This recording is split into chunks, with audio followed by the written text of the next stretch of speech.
नमस्कार मित्रांनो, जय अहिल्या, जय मल्हार, जय शिवराय मित्रांनो. स्वागत आहे तुमचं आपल्या अजून एका नवीन व्हिडिओमध्ये.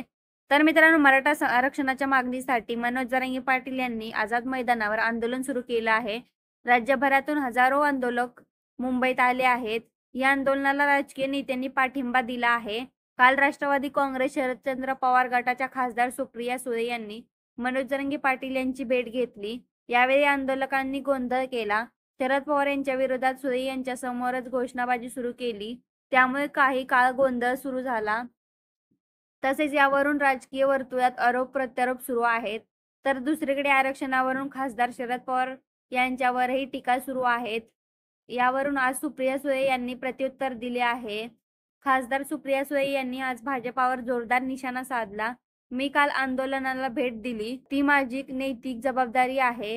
मी एक लोकप्रतिनिधी आहे, त्यामुळे सर्वांच्या भावनांना आदर मी केलाच पाहिजे. एखाद्या मुलाच्या काही वेदना असतील तर त्या ऐकून घेणे, समजून घेणे आणि नुसतेच समजून घेणे नाही तर त्यातून मार्ग काढणे ही माझी नैतिक जबाबदारी आहे. तिथे फार काही झालेले नाही. एखाद्या मुलाचे हट्ट केला तर त्याला गैर काय, असा सवाल सुप्रिया सुळे यांनी केला आहे.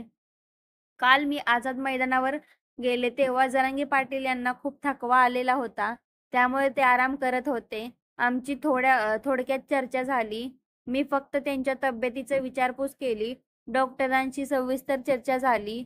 माझी मुंबई महानगरपालिका आणि महाराष्ट्र सरकारला विनंती आहे की त्या परिसरातील स्वच्छतेवर लक्ष द्यावे, असे सुप्रिया सुळे यांनी म्हणाल्या.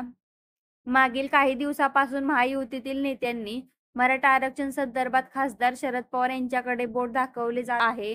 यावरून आज सुप्रिया सुळे यांनी प्रत्युत्तर दिले. खासदार सुप्रिया सुळे म्हणाल्या, मला ही गंमत वाटते की एकीकडेच आम्हाला संपलं संपलं असे म्हणतात, छोटा पक्ष म्हणतात आणि इतकं मोठं आंदोलन उभे राहते तेव्हा त्यांना केंद्रबिंदू शरद पवारच होतात.